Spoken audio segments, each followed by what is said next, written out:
from the Swisscast Network. A few years ago, I was working with a founder, smart, passionate, building something that really mattered. And one day, a major issue came up, something that had been brewing for weeks. When I asked her team, why didn't anyone mention this sooner? The answer was quiet, almost embarrassed. We didn't want to disappoint her. And that's when I realized the problems weren't hiding, the team was. Not because they were bad employees, not because they didn't care, but because telling the boss about an issue, that's hard, on multiple levels. In this episode, I want to talk about something most founders don't see, how you might be the reason your team isn't speaking up, and more importantly, how to fix it. I've spent 20 years helping impact founders build businesses at scale without the burnout. Every episode of this podcast is 5 to 8 minutes with just one tool or approach you can use this week. Welcome to This Is Harder Than I Want It to Be. I'm Linda van Egmond. Let's make it easier. Here's a reality check. You're a founder. You built this thing from nothing. You're deeply invested. You have to be. Your name is on it. Your reputation, your vision. And your team? They see that. They see how much you care, how hard you work, how personally you take every win and every loss. And that creates something unexpected. They don't want to disappoint you. When something goes wrong, they think, she's already stressed. She's already working so hard. I don't want to add to that. Or, he's so invested in this, if I tell him this isn't working, he'll think I've failed. Or, she's built this whole thing. Who am I to say there's a problem? So they wait, they try to fix it themselves, and they hope it will go away. And by the time you find out, the small problem is now a big problem. Your team isn't avoiding the problem. They're avoiding your reaction to the problem, though. And here's the thing. You might not even realize you're doing it. Maybe you sighed a little bit too loud when someone brought you bad news last time. Maybe you got quiet. Maybe you asked too many questions that felt a little bit like blame. You weren't trying to shut them down. You were just processing, thinking, trying to figure it out. But your team, they remember, and they'll think twice next time. So here's the shift. I've learned this the hard way. I was working on a project where I was so close to it, so invested, that every piece of feedback felt personal. And my team started bringing me fewer and fewer problems. Not because they weren't problems, but because they could see how much it affected me. One day, someone finally said it. I don't tell you everything because I don't want to stress you out even more. That's when I realized my investment in the outcome was creating a barrier to the truth. And that's when I understood, and that's when I got it.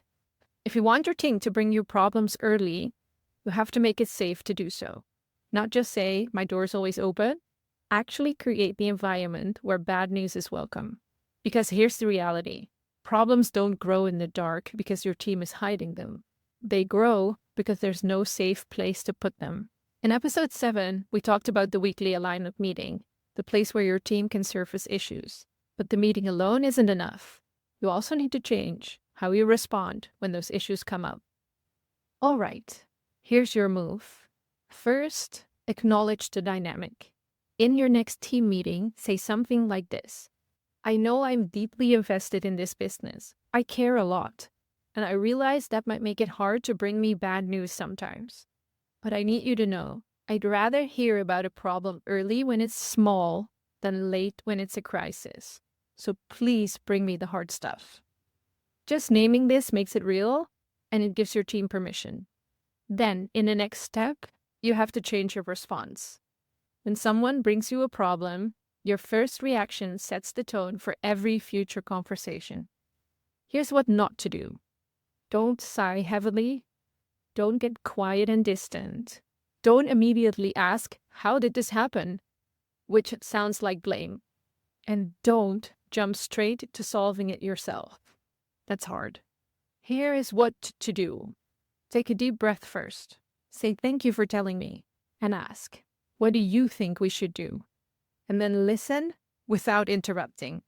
The goal isn't to have no reaction. It's to have a reaction that makes them want to tell you next time. Step 3. Separate the problem from the person. When something goes wrong, make it clear. You're frustrated with the situation, not with them.